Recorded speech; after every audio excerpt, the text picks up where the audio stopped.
और वही बात करते हैं खरगोन की, जहां ईद और अक्षय तृतीया अब संगीनों के साए में मनाई गई।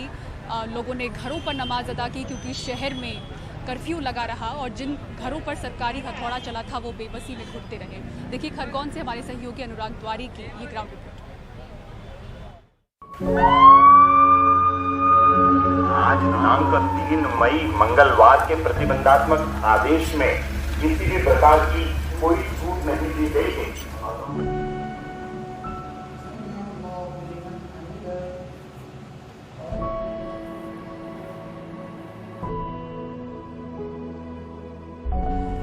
खरगोन के ईदगाह खाली रहे, नमाज घरों में पढ़ी गई। शहर में हर तरफ संगीनों का साया था। शोर तोड़ने के लिए चोंगे से ऐलान कि लोग घरों में ही रहें, शहर में कर्फ्यू है। सभी नागरिकों से अपील की जाती है कि अपने अपने घरों में रहकर ही त्योहार मनाएं। संजय कॉलोनी में शाहदुल्ला बेग तरबूज का ठेला लगाते थे। प्रशासन ने घर का हिस्सा तोड़ा, साथ में मवेशी खुले छूट गए। पूरे तरबूज बर्बाद हो गए। 4 बच्चे हैं, ईद के दिन किसी के पास नए कपड़े नहीं। किसी तरह सेवई बन गई। इंतजार है इंसाफ और मुआवजा मिलेगा।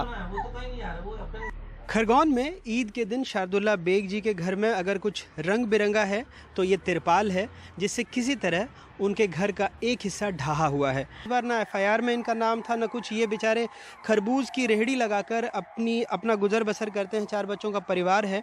इसके बावजूद ये जो इनके घर का पूरा हिस्सा था, जिसमें इनका कुछ सामान, राशन का, कुछ पंखे और ये सारी तमाम चीज़ें थी, उसको ढहा दिया गया। सर मेरा तो परिवार ही पूरा ख़त्म कर दिया गया। मेरा जो रोजगार था वो भी पूरा ख़त्म कर दिया गया। सर मेरे मवेशियों को पुलिस प्रशासन ने भगा दिया गया, छोड़ दिया गया। मुझे टाइम नहीं दिया कि सर मैं इन जानवरों को वहाँ बांध दूँ। कोई नोटिस नहीं दिया गया सर। मुझे बहुत ज़्यादा मुश्किल हो रही है, बहुत परेशानियों का सामना हमें करना पड़ रहा है।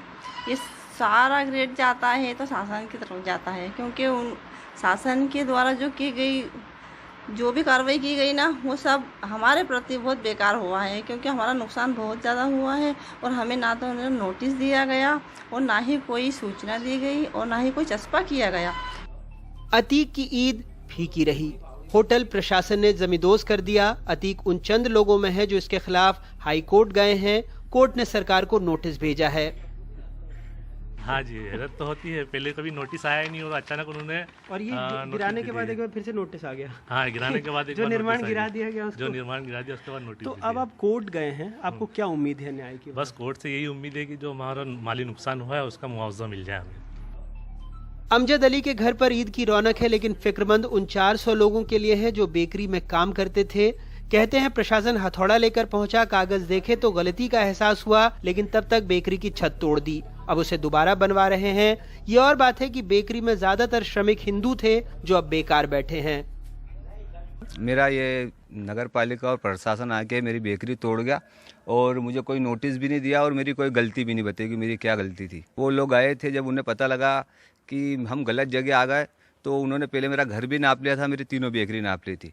फिर CMO मैडम ने बोला कि चलो इसकी एक बेकरी तोड़ दो, 2 बेकरी छोड़ दो और घर भी छोड़ दो। और मेरी 12 तारीख को तोड़ी गई और 13 तारीख को मेरे को नगर पालिका में बुलाया गया और मुझे पुराने कागज दिए गए और उस पर तारीख डली थी 2/2/2022, फरवरी की तारीख थी।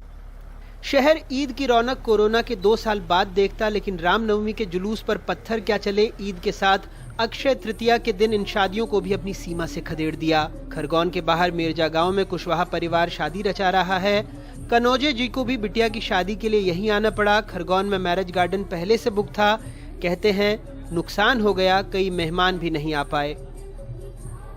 मेरी बिटिया की शादी हो रही है। तो खरगोन में बुकिंग वगैरह होगी आपकी?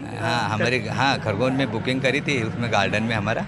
तो वहाँ पर ये कर्फ्यू की वजह से हम वहाँ नहीं कर पाए और हमको यहाँ पर आना पड़ा। हमारे मेहमान आने वाले थे, उनको परेशानी आई। मतलब तो बुकिंग वगैरह वहाँ जो पैसा बुकिंग करने में भी परेशानी आई जरा। कर्फ्यू की वजह से 6 से ज्यादा सामूहिक विवाह सम्मेलनों में 200 से ज्यादा जोड़ों की शादी हुई, लेकिन खरगोन से बाहर। बाकी शहर में 100 से ज्यादा नाकों पर रैपिड एक्शन फोर्स के अलावा मध्य प्रदेश पुलिस के जवानों की भी तैनाती रही। मुंशी प्रेमचंद की कालजयी कहानी है ईदगाह, जिसमें नन्ना हामिद अपने लिए मेले से खिलौने नहीं बल्कि अपनी दादी के लिए चिमटी खरीद कर लाता है। अपने लिए मनोरंजन नहीं बल्कि अपनी दादी की तकलीफ को चुनता है। काश ये बाल सुलभ मन हम सब में हो जाएं, हम एक दूसरे की तकलीफ को समझें तो ऐसे दंगे भड़के ही ना। आज के दिन सिर्फ इतना ही। ईद मुबारक। खरगोन से अपने कैमरा सहयोगी रिजवान खान और आसिफ के साथ अनुराग द्वारी, NDTV इंडिया।